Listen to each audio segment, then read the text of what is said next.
नमस्कार। आज हम एक बहुत ही दिलचस्प कहानी पर बात करने वाले हैं, मालाबार पत्थर का सिफर। हम्म। मतलब ये कहानी जासूसी, प्राचीन इतिहास और विज्ञान का एक कमाल का मिश्रण है। बिल्कुल।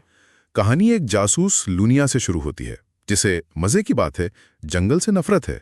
और एक केस उसे पश्चिमी घाट के घने जंगलों में ले जाता है। हाँ, और कहानी का जो आधार है वो बहुत दिलचस्प है। एक चोरी होती है। एक 300 साल पुराने बक्से की चोरी। हाँ, सागौन की लकड़ी का बक्सा और उसके अंदर से ताड़ के पत्ते की एक पांडुलिपि चोरी हो जाती है। लेकिन ये कोई मामूली दस्तावेज नहीं है, नहीं, बिल्कुल नहीं। ये एक कोड है, एक सिफर। जिसमें कमल, अर्धचंद्र और वो ज्यामितीय पैटर्न बने हुए हैं, एक पहेली की तरह। और यहीं से हमारी पड़ताल शुरू होती है कि ये सिफर आखिर है क्या। तो ये सिफर लूनिया को मालाबार तट पर ले जाता है, एक पुरानी सुनसान कुटिया तक।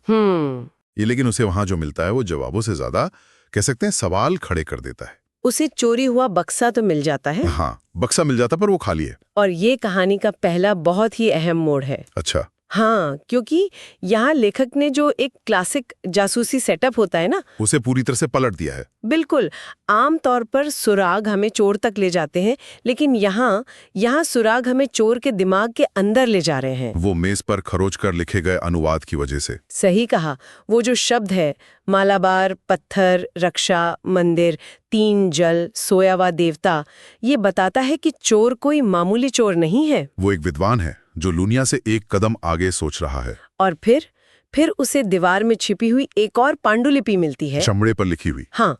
और यहीं पर कहानी का जो दायरा है वो पूरी तरह से बदल जाता है। ये अब सिर्फ एक ऐतिहासिक दस्तावेज की चोरी नहीं रही। नहीं, ये एक भूली हुई तकनीक को उजागर करने की दौड़ बन जाती है। बिल्कुल, क्योंकि इस दूसरी पांडुलिपि में उन्हीं प्रतीकों के साथ मैकेनिकल चित्र हैं। Gear, springs, lever. हाँ, और यहीं पता चलता है कि जो चीज एक आध्यात्मिक रहस्य लग रही थी, वो असल में प्राचीन भारतीय इंजीनियरिंग का एक ब्लूप्रिंट है। तो ये सिर्फ एक कहानी का प्लॉट ट्विस्ट नहीं है। नहीं, ये पूरी कहानी की शैली को बदल देता है। मतलब एक मिस्ट्री से ये एक साइंस फिक्शन थ्रिलर बन जाती है। तो इसका मतलब ये हुआ कि दांव पर अब सिर्फ एक पुराना दस्तावेज नहीं है। नहीं, अब दांव पर एक पूरी तकनीक है। और लूनिया को एहसास होता है कि वो जिसका पीछा कर रहा है वो सिर्फ चोर नहीं, वो एक आविष्कारक भी हो सकता है। और इसी एहसास के साथ कहानी का दूसरा हिस्सा शुरू होता है, जहां एक खोज एक नैतिक दुविधा में बदल जाती है। हाँ, लूनिया कुटिया के बाहर के निशानों का पीछा करता है, नदी तक पहुंचता है। और वहां सिफर की एक और पहेली सुलझती है, तीन जल, यानी नदी का 3 धाराओं में बंटना। और वहां उसे चोर मिल जाता है, प्रोफेसर विमल। ये किरदार बहुत दिलचस्प है। वो भाग नहीं रहा, नहीं, वो तो काम कर रहा है। उस ब्लूप्रिंट से एक मशीन बना रहा है। और वो खुद को एक हीरो समझता है ना? हाँ, मानवता का रक्षक। लेकिन यहाँ सवाल उठता है कि क्या उसका तरीका सही है? क्या एक अच्छे मकसद के लिए कानून तोड़ना जायज है? यही तो इस कहानी का नैतिक केंद्र है। बिल्कुल। विमल एक तरह का कह सकते हैं एंटी विलेन है। उसके इरादे नेक हैं। वो एक ऐसी सिंचाई प्रणाली बनाना चाहता है जो बंजर जमीन को सींच सके, जिसे वो रक्षा कहता है। लेकिन उसके तरीके वो तो गलत हैं, खतरनाक हैं। हाँ, और कहानी यही सवाल उठाती है कि ज्ञान पर किसका हक है?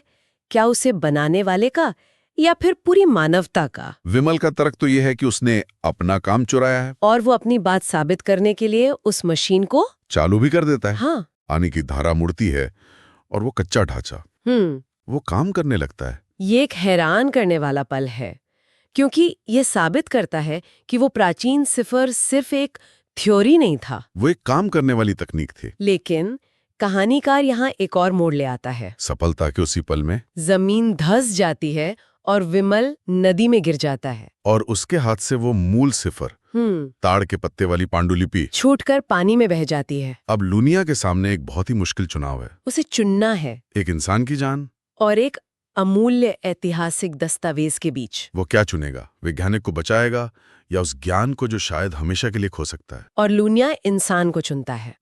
ये एक बहुत ही महत्वपूर्ण पल है जो उसके किरदार को परिभाषित करता है। उसके लिए इंसानियत कलाकृतियों से ज्यादा कीमती है। हाँ, मूल सिफर तो खो जाता है, लेकिन उसके पास अभी भी बैकअप है। वो चमड़े की पांडुलिपि। तो ज्ञान पूरी तरह से खोया नहीं है, लेकिन अब वो और भी ज्यादा कीमती हो गया है।